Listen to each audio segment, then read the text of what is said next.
안녕하세요. 국어교사 박전현입니다. 오늘 이 사진을 보면은 아리랑 춤이 연상됩니까? 옛날에 아리랑이라는 담배도 있었는데요.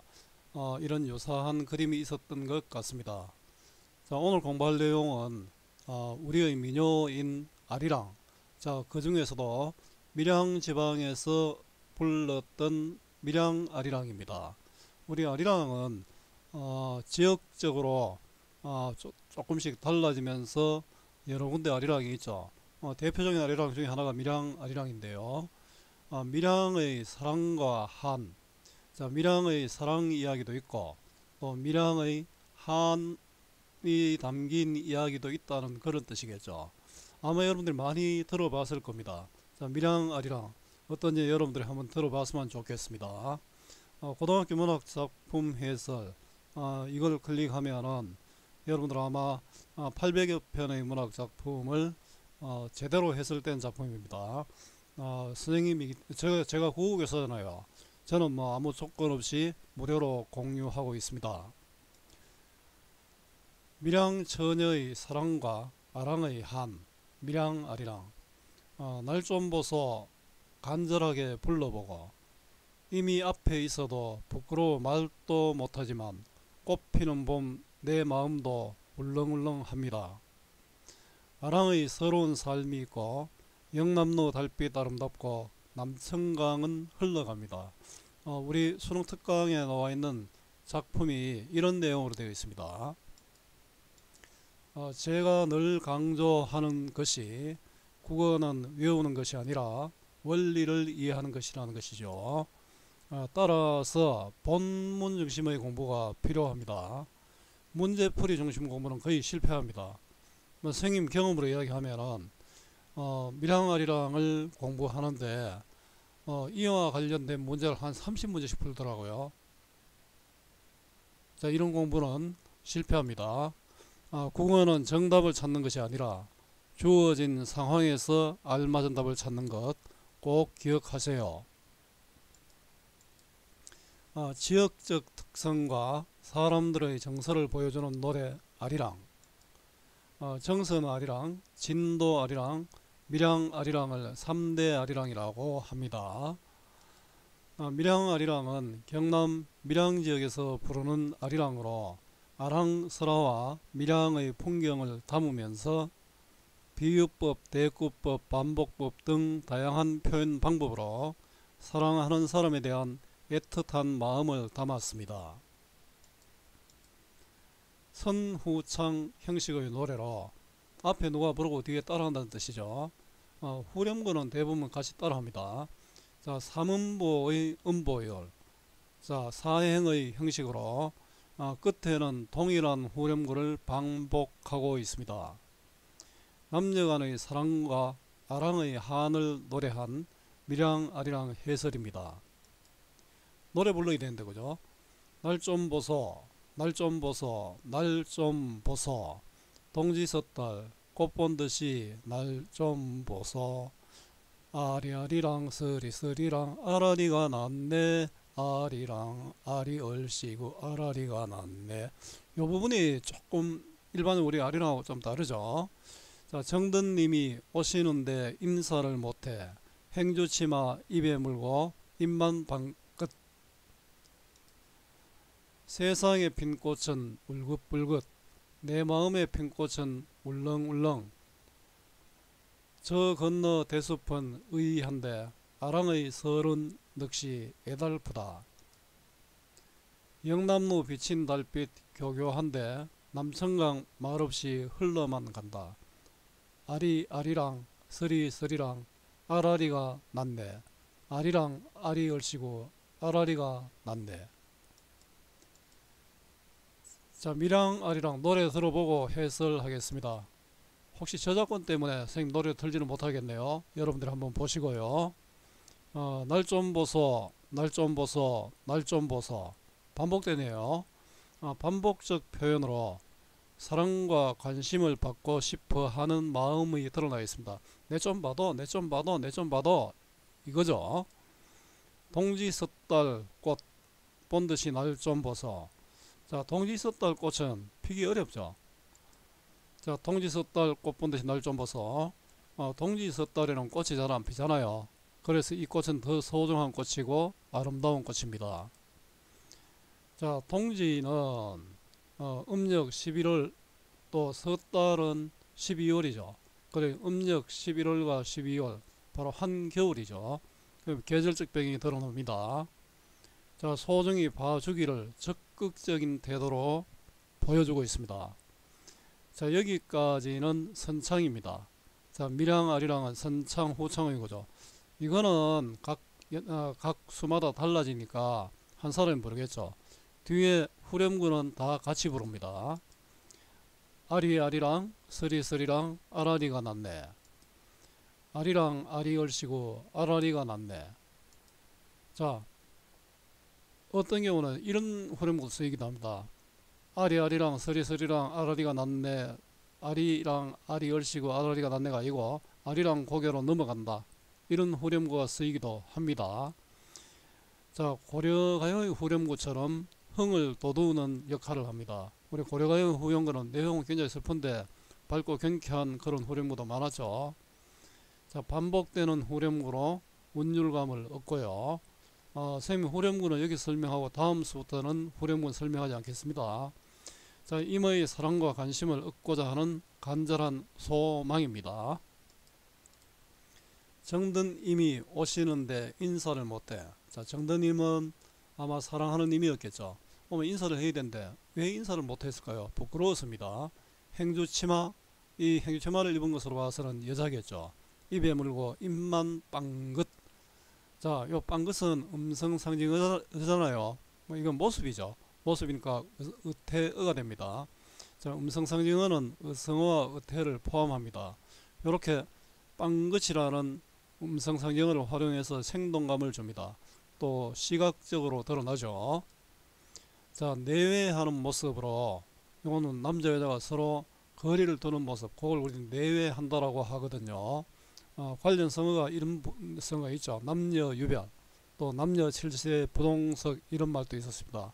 그게 아주 소극적인 태도를 보여줍니다. 자, 후렴구가 있고요. 임에게 마음을 전하지 못한 애달픔을 노래했습니다. 자, 세상에 핀 꽃은 울긋불긋. 그 시각적이네요. 음성 상징어를 활용해서 생동감을 주는데요. 굉장히 시각적이다, 그죠? 내 마음에 핀 꽃은 울렁울렁. 내 마음은 울렁울렁 한다. 뭐 심장이 벌렁벌렁 하는 겁니까? 자, 요것도 음성 상징어죠. 음성 상징어를 활용하여 설렘의 정서를 효과적으로 드러냈습니다. 요거는 비슷한 구절이 반복되어 있잖아요. 대꾸법이죠. 자, 대꾸적 상황으로 설렘의 정서를 강조하고 있습니다. 자, 아리아리랑 서리서리랑 아라리가 났네. 아리랑 아리 얼씨구 아라리가 났네. 자, 임에 대한 사랑으로 설레는 마음. 여러분들도 이런 적이 있었습니까? 자, 여기까지는 남녀 간의 사랑을 이야기하고 있습니다. 자, 저 건너 대숲은 의한데, 자, 저 건너 대나무 숲이죠. 자, 이 대숲에는 밀양의 아랑스러가 있는데 조금 이따 뒤에 이야기를 하겠습니다. 아랑의 시체가 있던 곳으로 아랑의 처지와 대조되는 대조가 되죠. 비극성심화. 이건 무슨 뜻이냐면은 저 건너 대숲은 의한데는 풀이 풍성하여 푸르다. 자, 대숲은 푸르다. 자, 여기 아랑의 시체가 있었는데 아랑은 죽어서 여기에 있었는데 대숲은 푸르니까 아랑의 처지와 대조가 되죠. 그럼으로써 이제 비극성이 심화됩니다. 아랑의 서른 넋이 애달프다. 자, 아랑의 서러운 넋이 애달프다. 아랑이 억울하게 죽었잖아요. 그래서 이제 서러운 넋일 수밖에 없죠. 자, 이 부분은 밀양에 대한 이야기가 나오잖아요. 그래서 지역의 특징을 반영한다라고 할 수 있습니다. 자, 아랑스라를 간단히 살펴볼게요. 사또의 딸로 아랑이 자신을 사모한 하인에 의해 억울하게 죽고 변고가 일어납니다. 그래서 이제 새로운 사또가 들어오는데 사또들이 전부 죽어나가죠. 자, 그래서 어떤 용감한 사또가 내려와서 아랑의 이야기를 듣고 그 원한을 푼 뒤 변고가 없어졌다는 그런 내용입니다. 자, 대조되는 배경, 예달품의 정서를 효과적으로 드러내고 있고요. 자, 아리아리랑 앞에까지가 선창이고 요 후렴구는 후창이죠. 아리아리랑 서리서리랑 아라리가 났네. 아리랑 아리 얼씨구 아라리가 났네. 자, 아랑의 서러운 삶과 한을 노래했습니다. 영남로 비친 달은 교교한데, 교교하다는 밝고 깨끗하다, 아주 밝고 깨끗한데, 남천강 말없이 흘러만 간다. 남천강은 밀양의 강입니다. 자, 달빛과 강의 모습을 시각적으로 드러내고 있죠. 역시 지역적 특징을 반영하고 있습니다. 자, 이 부분이 선창이고 뒷부분은 후창, 함께 부른 노래. 아리아리랑 서리서리랑 아라리가 났네. 아리랑 아리 걸씨구 아라리가 났네. 자, 밀양지방의 자연 풍경입니다. 여기 조금 구성이 좀 애매한데요. 어쨌든 밀양 아리랑의 한 부분을 살펴봤습니다. 자, 민요고요. 개인의 마음을 담은 서정시가 되고 성격은 서정적이고 또 애정적이죠. 주제는 남녀 간의 사랑과 아랑의 한입니다. 소박한 사랑의 감정이 드러납니다. 자, 특징을 보겠습니다. 삼음보의 형식으로 후렴구를 갖추고 있고, 자, 먼저 부르는 선창에 따라 부르는 후창, 먼저 부르는 선창, 그리고 따라 부르는 후창의 구조이고요.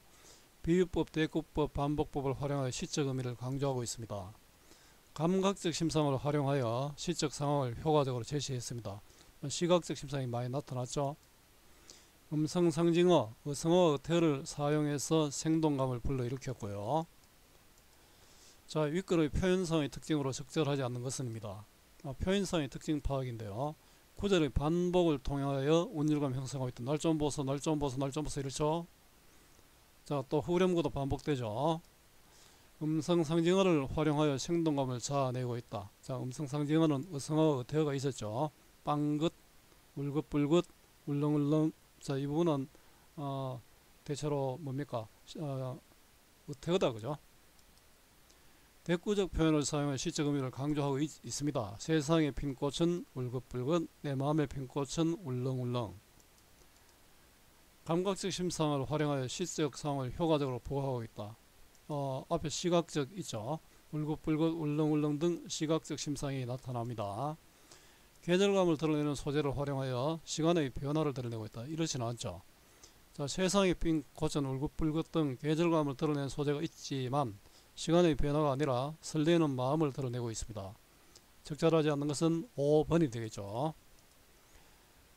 자, 구절에 대한 이해로 적절하지 않는 것은 구절의 의미를 파악인데요. 동지섣달 차는 뭡니까? 동지섣달 차는 봄에 핀 꽃에 동지섣달 핀 꽃인데 동지섣달 핀 꽃은 봄에 핀 꽃의 의미로 특별한 대상이 되고 싶다는 소망의 대상이 됩니다. 자, 동지섣달은 음력 11월과 12월 한겨울입니다. 정드님. 자, 정드님은 화자의 그리움의 대상이지만 화자가 애달픔의 원인이 되고 있습니다. 자, 행주치마는 화자가 여성임을 나타내는 소재를 사용하고 있습니다. 대수펀 의한대는 대수펀 풀인데 죽은 아랑의 처지와 대조되는 배경으로 비극성을 심화시키고요. 달빛 교교한대는 달빛이 밝은데 시각적 심상을 활용하여 배경의 의미를 부여하고 있습니다. 적절하지 않는 것은 1번이네요. 자, 보기를 바탕으로 감상을 적절한 것은 외적 준거에 의한 작품 감상인데 준거는 기준이란 뜻입니다.